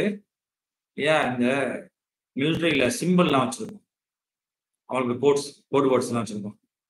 அந்த கோடு வேர்டு புரிஞ்சுக்கணும் இல்லையா? நாங்கள் அந்த ஸ்கவுட்ல பிஎட்ல ஸ்கவுட் உண்டு. ஸ்கவுட்ல இந்த மாதிரி கோடு வேர்டு மாதிரி போற இடத்துல பின்னாடி ஒரு வாழ்க்கை என்ன பண்ணுவா, ஒரு சிக்னல் கொடுக்கறதுக்காக கல்லெல்லாம் வச்சுட்டு போக சொல்லுவா. ஒரு 3 கல் வச்சா என்ன அர்த்தம், 5 கல் சேர்த்து வச்சா இங்க ரைட்டு திரும்புன்னு அர்த்தம். இந்த மாதிரிலாம். ஸோ அப்ப என்னது, கல் எடுத்து வச்சா கல் சேர்ந்துருக்கு ரைட்டு, ஆனா அது என்னது, 5 வச்சா ரைட்ல திரும்பு, 8 வச்சாச்சுன்னா லெஃப்ட்ல திரும்பு, நாங்க லெஃப்ட்ல போயிட்டு இருப்போம் இங்க இருந்து அப்படின்னு அதை காமிக்கிறதுக்காக. அப்ப இந்த மாதிரி அந்த விஷயம் நமக்கு தெரிஞ்சாதானே, எல்லாம் வெறும் கல் இருக்கு அவ்வளவுதான் பார்ப்போம். அந்த கல்லை வச்சவன் எதுக்காக அப்படி 5க்கு பதிலாக 8 வச்சுட்டு போனாங்கிறது அவன் தெரிஞ்சவனுக்கு தான் புரியும் இல்லையா? அப்போ காவியத்தை படிக்கும்போது நம்ம என்ன நினைக்கிறோம், காவியமா ரசிச்சுட்டு போயிட்டு இருக்கோம். காளிதாசன் என்ன அழகா சமம் இருக்காரு சார், என்ன அலங்காரங்கள், என்ன ஒரு விஞ்ஞாசம் இருக்கு. ஆனா சாஸ்திர ரீதியாக படிச்சு அதை பார்க்கறவங்களுக்கு என்ன தோன்றது, என்ன அழகா வேதாந்தம் சொல்லியிருக்காரு, என்ன அழகா ஜோதிஷத்தினுடைய விஷயங்கள்லாம் எடுத்து சொல்லியிருக்காரு அப்படின்னு பாக்குறான். அதனால இது எல்லாம் தெரிஞ்சிருக்கணுங்கிற கட்காதி கிரந்தானாம். அப்புறம் இதனால இப்ப என்ன தெரிஞ்சது, லோக சாஸ்திர 2 ஆயிரத்தா, 2 தான் முடிஞ்சிருக்கு. அடுத்து காவியம், காவியானாஞ்ச மகாகவி சம்பந்தினா, மகாகவி சம்பந்தியான காவியங்கள்லாம் படிக்கணும். காளிதாசனுடைய காவியங்கள், ரகுவம்சம், அந்த மாதிரி கிதாபாத்தினியன், நேஷதம், இந்த மாதிரி மகாகவிகள்னு யாருக்காலும் அவ சம்பந்தமான காவியங்கள்லாம். ஆதிகிரகணாத் இதிகாசாதீனாஞ்ச 3த்துல எப்படி இருக்கு, லோக சாஸ்திர காவியாதி அபேட்சணால். அப்ப ஆதிபதம் இருக்கும் இல்லையோ, அந்த ஆதிபதத்தினால என்ன வாங்கிக்கணும், இதிகாசாதீனாஞ்ச. இதிகாசாதீன அங்க திரும்ப ஆதிபுரணர். ஸோ இதிகாசம் மாத்திரம் இல்லை, புராணங்கள்லாம் படிக்கணும். இது எல்லாம் சாஸ்திரத்துக்குள்ள அந்தர்கதம். எப்படி இதிகாச புராணங்கள் இதெல்லாம் படிச்சு தெரிஞ்சுன்னு வச்சுக்கணும். அதனால என்ன கிடைக்கும், நைபுண்யம் கிடைக்கும், நிபுணத்தா. ஸோ விமர்சனாத்து வித்பத்தி, இந்த நிபுணத்தாக்கு தான் என்ன பேரு, வித்பத்தின்னு பேரு. சரியா? நிபுணத்தாக்கு என்ன பேரு? ஸோ நல்ல விற்பத்திமானா இருக்கான்னு சொல்றான்னு சொல்லணும் இல்லையா? இந்த விற்பத்தி எதனால கிடைக்கிறது, இந்த விஷயங்களால். லோகசாஸ்திர காவியாதி அபேட்சணாத்து விற்பத்தி நிபுணதா சஞ்சாயதே. அடுத்தது காவியஜ்ஞ சிக்ஷயாபியாசா அப்படிங்கிற இடத்துல, காவியம் கர்த்தும் விசாரயிதுஞ்ச ஏ ஜானந்தி. காவியத்தை பண்ணுவதற்கோ இல்லை அதுல விசாரம் பண்ணுவதற்கோ எவர்களுக்கு ஞானம் இருக்கோ, தது உபதேசேன அதனுடைய அவளுடைய உபதேசத்தினால, கரணே யோஜனேச்ச பௌனఃபுண்ணியேன பிரவருத்தி. அவள் உபதேசத்தினால செய்வதிலையும் சேர்ப்பதிலையும், காவியத்தை பண்ணுவதிலையும் பண்ணிருந்தோம் வச்சுக்கோங்க, அப்புறம் இந்த பதத்தை இங்க சேர்த்துருப்பா, இதை எடுத்துரும் அப்படின்னு யோஜனை பண்ண சொல்றான். இந்த 2 விஷயத்திலையும் பௌனఃபுண்ணியேன பிரவருத்தி. நீயா எழுதி பார்த்து தூக்கி போடக்கூடாது, அதோட காமிச்சு அவர்கிட்ட இது சரியா இருக்கா, இது வேற என்ன சேர்க்கணும், இல்லை இது எதை எடுக்கணும், இல்லை இது கரெக்டா இருக்கா அப்படின்னு திரும்ப திரும்ப திரும்ப திரும்ப எழுதணும். ஆனா யாருடைய ஆதேசத்துல, எவர் காவியம் பண்ண தெரிஞ்சவரோ, யார் காவியத்தை நன்னா படிச்சிருக்காரோ. சரியா? அதான் சொல்றாரு, விசாரகிதம் கர்த்துஞ்ச ஏ ஜானந்தி. விசாரம் பண்ணவும் தெரியும் அவளுக்கு, அதே மாதிரி சுயம் பண்ணுவா, காவியம் பண்ணக்கூடிய சாமர்த்தியம் உடையவா. அவளுடைய உபதேசத்தினால காவியத்தை நீ பண்ணணும். காவியத்துல யோஜனங்கள்லாம் சேர்க்கறது எடுக்கிறது, இந்த விஷயங்கள்லாம் எடிட்டிங் ஆடிங்லாம், இதை நீ ஒரு தடவை பண்ணா அபியாசம் கிடையாது. பௌனఃபுண்ணியேன பிரவருத்தி. அபியாசம் என்ன நடக்கும், திரும்ப திரும்ப திரும்ப பிராக்டிஸ். அதுதான் பிராக்டிஸ் பேர். இப்படியாக இது த்ரயஹா சமுதிதாக அப்படின்னு 3 சொல்லியிருக்கேன். ஆனா இது 3ம் சேர்ந்து சமுதிதாக, நது வியஸ்தாக, தனித்தனியாக கிடையாது, ஸ்பஷ்டமாக சொல்றாரு. இது மூணும் சேர்ந்து காரணமாக இருக்கு. நது வியஸ்தாக தன்னியாக இல்லை. தஸ்ய காவியஸ்ய உத்பவே. ததுத்பவே இருக்கும் இல்லையோ, ததுத்பவேக்கு அர்த்தம் என்னண்டா